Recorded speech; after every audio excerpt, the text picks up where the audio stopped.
ازيك يا شباب؟ عاملين ايه؟ يا رب تكونوا بخير.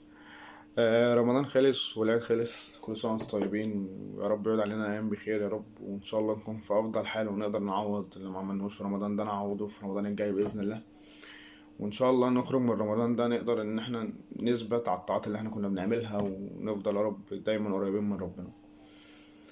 دلوقتي اكتشفنا طبعا ان اكبر عدو للانسان هو نفسه. كلنا اكتشفنا ده، ورمضان بيثبت لنا ده كل سنه، ان مفيش عدو اكبر من نفسك.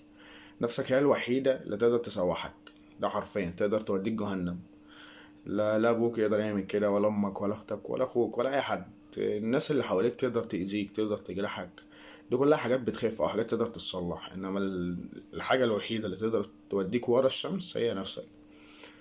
دي كل رمضان بنكتشف ده، وكل رمضان بنقول لا، ده الشيطان هو غوينا وبنقع بقى في فخ نصواية. انت شخصية جميلة وانت مهم وانت لا انت نفسك ما بتتغيرش. ما انت ازاي تغير من نفسك اصلا؟ اللي عاوز يتقبلك تقبلك زي ما انت كده، بعيوبك بمميزاتك، الكلام ده كله.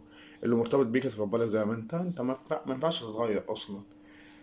ده الكلام ده لما بتكرر كتير على البوستات، بتكرر على فيديوهات، الكلام ده حرفيا بيضايقني. اللي هو ان انت ما تغيرش من نفسك. انت ازاي تغير من نفسك؟ اللي عاوزك يتقبلك زي ما انت.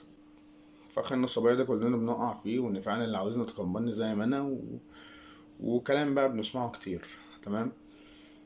انت دلوقتي عرفت ايه مميزاتك وايه عيوبك. حاول ما تصلح من نفسك. حاول ان انت تطور من نفسك لنفسك، مش لحد.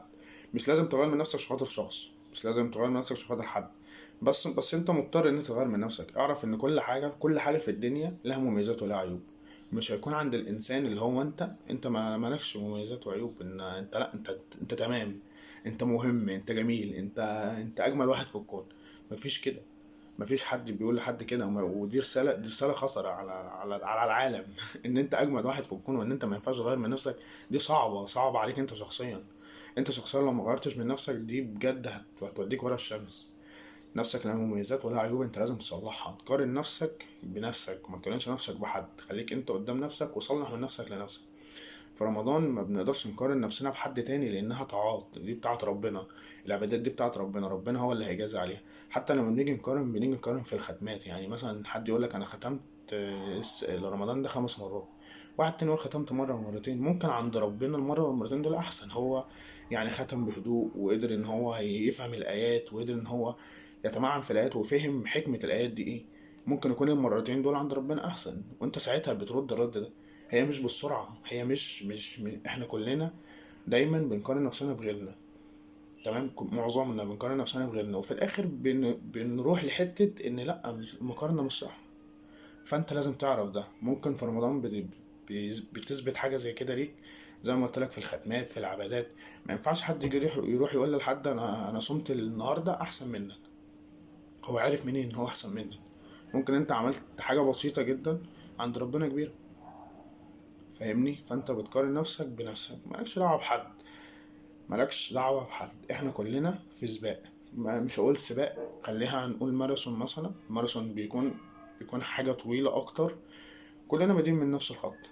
انت بدأت متأخر، هو بدأ بدري. في الحالتين انت لسه قدامك كتير. الوقت معاك. قارن نفسك بنفسك، وحاول تصلح من نفسك لنفسك، مش لحد. الرسائل اللي بتوجه لك من بره ان انت مهم، وان انت جميل، وان انت احسن حد في الكون، ولا ما تغيرش من نفسك، واللي عاوز يتقبلك زي ما انت. دي خطر على الكون بجد. الحاجة الوحيدة اللي هتوديك ورا الشمس هي نفسك. فانت حاول تغير منها، وحاول ان انت تصلحها.